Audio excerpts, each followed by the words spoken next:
explicando o poder da ressurreição de Cristo. Sábado. O túmulo vazio representa a vitória de Jesus sobre a morte, que é a base da esperança cristã de salvação e ressurreição futura. As três cruzes remetem ao sacrifício no Calvário, conectando a morte de Cristo à sua gloriosa ressurreição. A pessoa com megafone sobre o planeta simboliza o dever de cada cristão de proclamar a mensagem da ressurreição a todo o mundo. A imagem sugere que primeiro cremos na mensagem e, em seguida, a anunciamos como uma esperança universal. E, se Cristo não ressuscitou, logo é vã a nossa pregação, e também é vã a vossa fé. 1 Coríntios capítulo 15 verso 14. E, se Cristo não ressuscitou, é vã a vossa fé, e ainda permaneceis nos vossos pecados. 1 Coríntios capítulo 15 verso 17. Ninguém tem como negar o poder da ressurreição de Cristo. Domingo. Vamos ler 1 Coríntios capítulo 15 versos de 1 a 4, Lucas capítulo 24 verso 44 a 47 e Romanos capítulo 1 verso 1 ao 4. O que esses textos têm em comum? O que você colocou na sua resposta? O apóstolo Paulo está mostrando que o Evangelho não é uma invenção, é o cumprimento das Escrituras em Jesus Cristo, sua morte e ressurreição e a salvação oferecida a todos. Vamos juntos à segunda resposta do domingo. 1 Coríntios capítulo 15 verso 2 e 11. Por que esses versos colocam lado a lado crer e pregar? Que relação existe entre os dois conceitos? Crer e pregar estão ligados porque a fé verdadeira não fica escondida. Ela deve estar sempre presente em plena luz para iluminar. Quem prega precisa primeiro ter e viver aquilo que anuncia.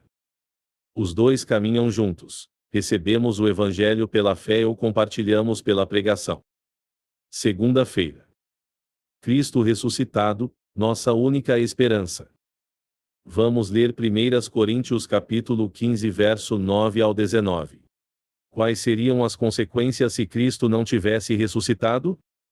Se o Senhor Jesus Cristo não tivesse ressuscitado, nossa fé seria inútil, a pregação seria vazia sem valor algum, e ainda estaremos perdidos. Seríamos mais miseráveis de todos, por ter colocado nossa esperança em algo que não é verdadeiro ou não seria verdadeiro.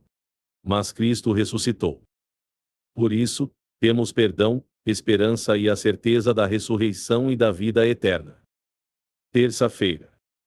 Por que Cristo é as primícias? Vamos ler juntos 1 Coríntios capítulo 15 versos 20 ao 23 e João capítulo 5 e o verso 26.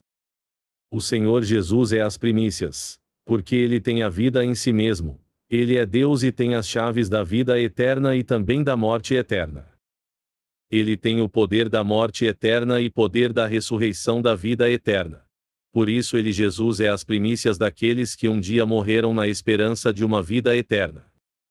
Sendo as primícias o único de todos os mortos em ter a vida eterna em si mesma, Jesus garantirá a ressurreição dos que são deles. Essa inauguração acontecerá na sua segunda vinda. Quarta-feira. Lemos juntos 1 Coríntios capítulo 15 verso 36 ao 41. Como esses trechos respondem às perguntas de 1 Coríntios capítulo 15 e o verso 36? Vamos à resposta. Para o cristão ter um corpo celestial igual ao do Senhor Jesus, terá que morrer toda a natureza carnal. Para ter um corpo incorruptível celestial, temos que morrer ou sepultar a nossa natureza dia a dia, tornando-se uma semente celestial, em uma árvore com as credenciais do céu. Todos que tiver essa transformação, entrará pelas portas dos céus e reinará por toda a eternidade com o Senhor Jesus. Quinta-feira.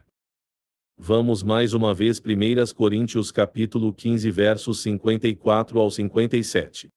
O que esse trecho nos diz a respeito da nossa vitória definitiva sobre a morte?